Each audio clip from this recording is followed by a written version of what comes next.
Hello, my name is Fabricio Alejandro Alanis Espejel, and I'm majoring in English language teaching and learning at Escuela Normal Superior de México, and I will be referring to the major as ELTL for a few times.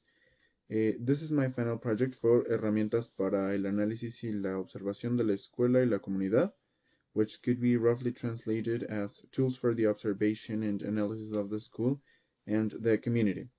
I will be going over the following points: the syllabus, my expectations, the preparation, the venue, which is the school, the first visit, second, third, and last, together with my final impressions of the whole course. Now, in terms of the syllabus, let's talk a little bit about the background.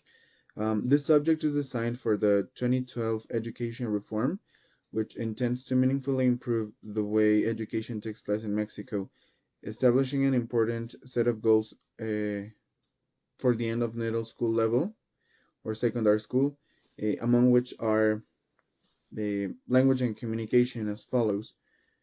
Students can use their mother tongue to communicate effectively, respectfully, and with a self-assurance degree in different contexts with multiple purposes and interlocutors.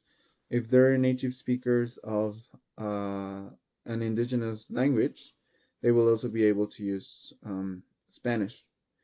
And in terms of English, students can describe experiences and events, dreams, hopes, and ambitions, and briefly give reasons and explanations for opinions and plans, as stated by SIP the previous year, 2018.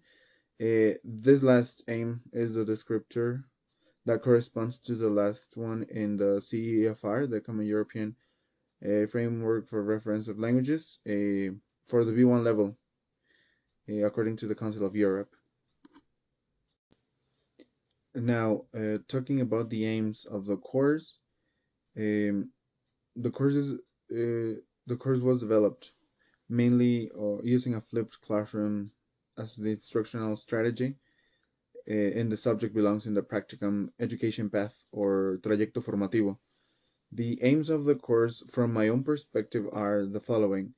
ELTL students will approach an actual and current secondary school, actual meaning real, acquire analytical skills based on the study of an actual environment, see themselves as part of their working environment, be able to offer solutions based on daily interaction, have a first approach to typing documents, which will help for the documento recepcional. Now, from the syllabus, the actual syllabus, we can recover or we can retrieve 6 different aims. These are from Unit 1, which is called Look, See, and Observe. The first one is participating and non-participating observation and construction of observation tools. From Unit 2, which is called Dialogues with the Community, a survey as a means to observe the community, and the second one is School in, with, and for the community. For Unit 3, which is called Links Between the School and Community, we have resignification of the practicum, and the two topics are IT as a possibility of data analysis of the educational context, and the other one, which is the documentary as a strategy for reflection on practicum. Now, referring to the object of study, we went over relations among school members and their environment, social elements, such being cultural, economic, and family factors, among others, infrastructure of schools, local, regional, and national context, and the connection between educational and administrative activities. Then, in terms of my expectations, I would like to make it clear that one of the most important points that we learned throughout the course is that we need to speak always from a personal perspective. That means we should always use I to refer to situations, because we are subjects, and even if we have to speak from an objective perspective, we are subjects. So we need to make it clear that it's our appreciation, what is being stated. Now, in terms of my expectations, what I expected at the beginning was a traditional and methodical teaching method. I was also expecting to observe lessons to discuss the way teachers manage a class. Finally, I also thought of filling out observation rubrics, analyzing how teaching strategies were being carried out to implement or discard for my future practicum. That's what I was expecting at the beginning of the whole course. Now, in terms of the preparation, we we were going to go to 4 different visits throughout the whole semester so that we could get closer to schools. So in terms of the prep or the preparation, I would like to go over theoretical background. We studied the difference between the following verbs: see, look, and observe. This was to establish some critical points to start breaking our paradigms of what a teacher is and change them what one only for what one truly needs to carry out in order to have a better performance as a teacher. The paradigms we were expected to include throughout the analysis were a teacher must always know who they are to get to know the environment and act humbly. A teacher must always observe their surroundings using all senses. A teacher always reports discoveries and findings from an objective and neutral point without judgment, as judgments are subjective, always using the first person to narrate what they found out. A teacher can only see what they know, hence the need to read and be updated. It's important to read and to stay up to date with as much information as possible. A teacher is an active member of their environment and asks questions, always questioning what is beyond what can be seen. Mm, a teacher must see themselves as a researcher with the ability to teach, not the other way around. This, I think, can only be explained in Spanish, as in looking to become an investigador docente and not a docente investigador. A teacher can't judge or let their prejudices interfere with the research. A teacher carries out research following methods using tools that serve the purpose, not by making the purposes fit into methods and tools. And in terms of methods, as far as methods and tools are concerned, we analyzed tools that would be useful for the first and the rest of observations. We used, among others, materials related to the objectives of each visit. We also saw rules, regulations, agreements, some curricula from past years, and academic papers. We also worked with timetables to understand the importance to organize the activities, both individually as a team and as a team. An observation guide to have a set of objectives and his set objectives, which will work as a reference in any project and could be flexible. And finally, a checklist to verify whether elements are already established were present during a visit or an observation. Now about the place, well, the venue. I'll be quick. We visited Escuela Secundaria Diurna 136, Dr. Enrique González Martínez, ESD 136 throughout the video, located on the corner of Avenida Talismán and Avenida San Juan. The neighbor and benefactor of ESD 136 is Grupo Sánchez, a company that makes inks and printing consumables. Then in terms of numbers, the total student population is of 678 students, from which 354 are women and 324 are men. The school is the best of the school district, and it hosts the inspection department of the same district, which implies harder work according to the authorities and what they shared with us. Now, in terms of the first visit, I have to admit it was a shock. And for every visit, I will go over my impressions, my findings, and whether the aim was accomplished or not. Now, for the first visit, it was intended to make us have a first encounter with a real secondary school environment through a guided visit. We were guided by different teachers. My impression on that occasion was, among others, that I was taken back to my teenage years. I also have to say I felt welcome and warmly received. It was overwhelming to see so many teenagers in a classroom or the patio. I was surprised to see all the infrastructure and financial support the school has, because I didn't think it was going to be such a good school we would go to. I could realize that a school works better if the staff is involved with students' needs and their context. And finally, I realized how much I feel I am on the right pathway. I eventually got rid of that nonsensical fear of students because I was very nervous to keep in touch with students.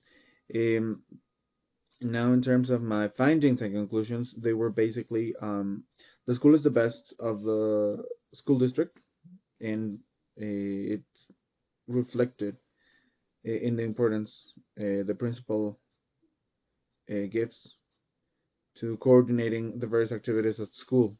What I want to say is that the principal understands what such a big duty it is to be the best school of the district. So she really works hard to keep everything at its best and its finest.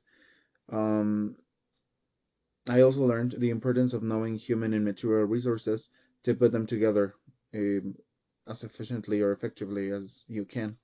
The importance of active individual and collective participation at the workplace and how setting objectives can make a school more focused or work more focused. I concluded that it was too much information for just one visit, but that fact certainly would leave me wanting to know more. That's what I can retrieve as something positive. Now, in terms of the aim of the visit was to reflect on the importance of observation in teacher training uh, through an in situ visit to understand and explain the role schools have in their own community. Uh, the question is, was it accomplished? I would say not as much as I would like it to, but I did learn, despite of the fact that I got bored halfway through the talk given by the principal.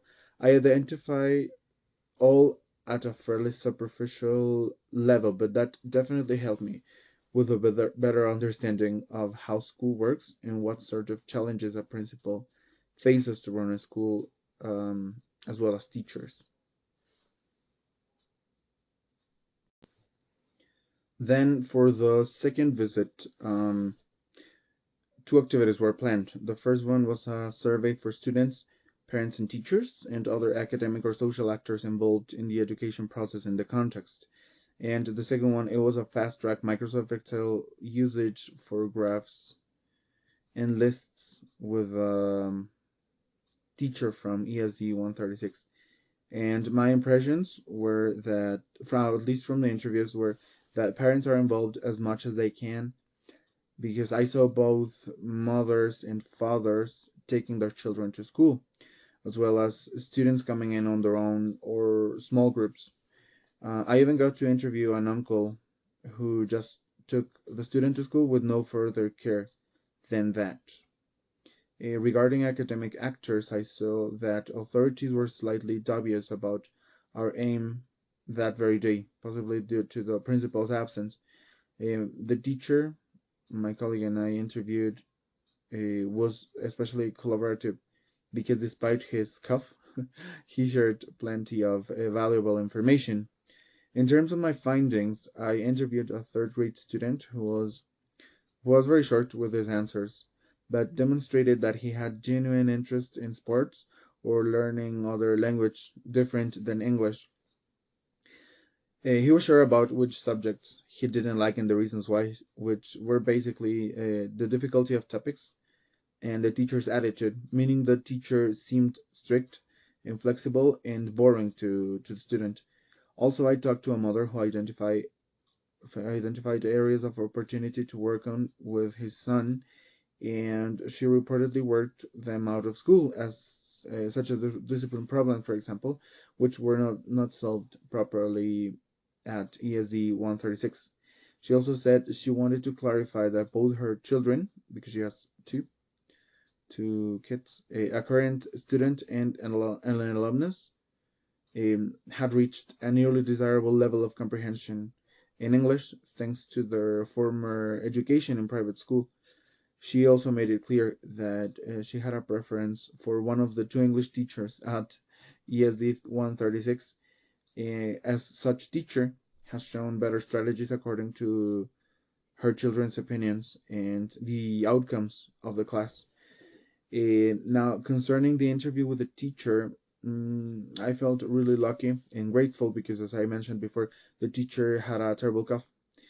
And despite that, I discovered that the context is important in as much as the morning shift, according to the professor, was easier to work with due to the respect and interest students show, opposite to the violent and undisciplined environment in the afternoon shift, for example.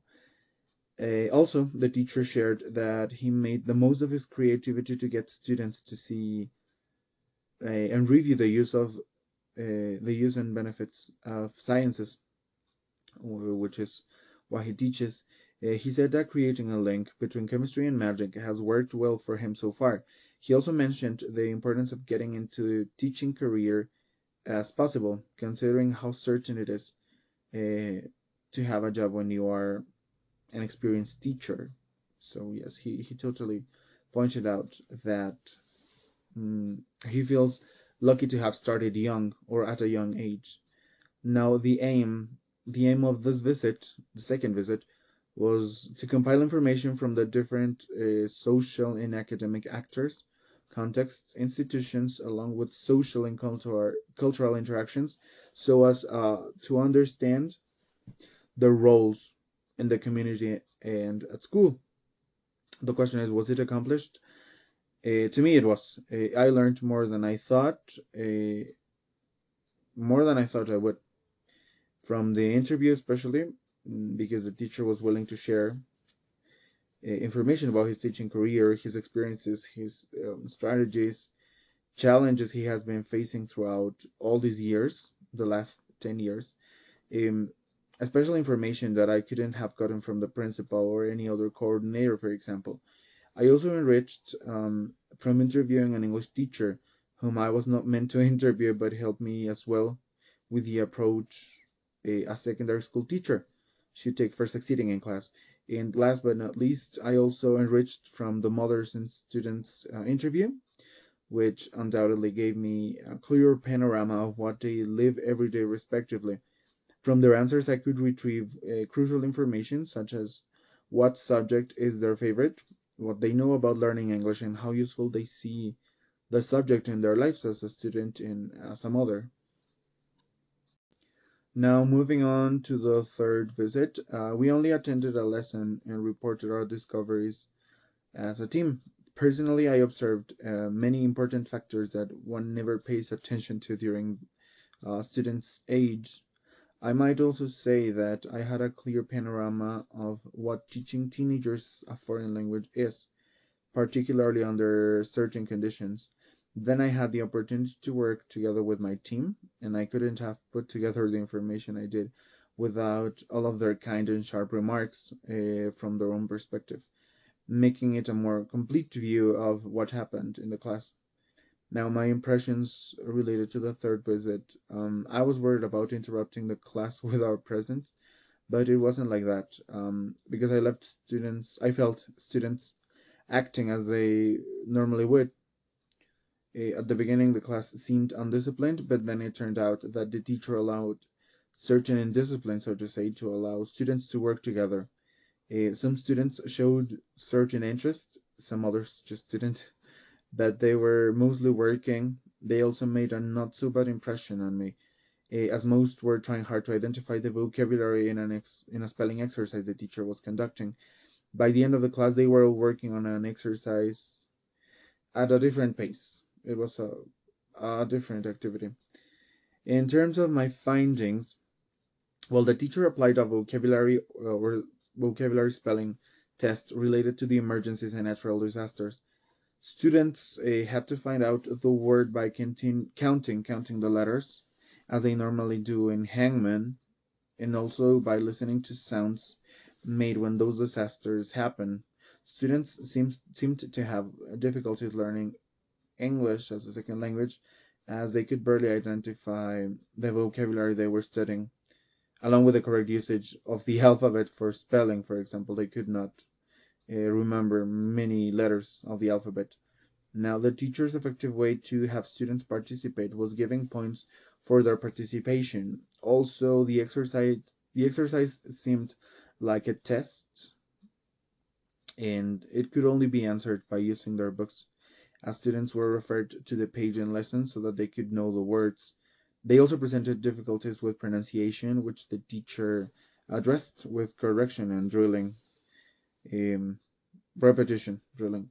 The aim, using an observation guide, attend a previously assigned 15-minute lesson to observe how students learn and how they interact with the teacher, to later report findings and conclusions. Was the objective accomplished? I would say completely. Yeah. As we worked in teams, we complemented each other's notes and impressions. We also discussed in class what we appreciated.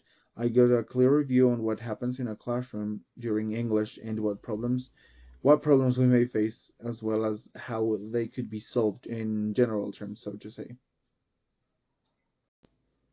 Bear with me, we're about to wrap it up. Now, the last visit, the fourth, I observed a whole shift with a colleague, another classmate, and I went to observe.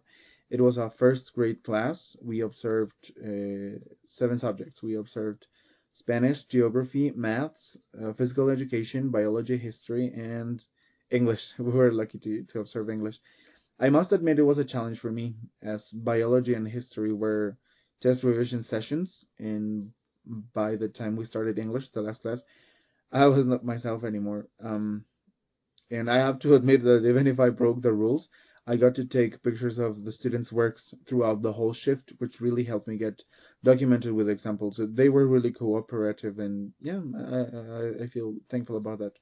Now, my impressions related to the last visit. I was very excited to see students during a whole shift, but I was also worried about not knowing what to do with so much information, despite the observation guide. I was glad to see that the observed first graders were not as badly behaved as I thought they would be. I felt comfortable as they were not distracted by observing, well, by me observing the class. And my findings, I felt I had a clearer view than the last one I got from the second visit, because I could see they behaved every class and how they react after different classes and working styles.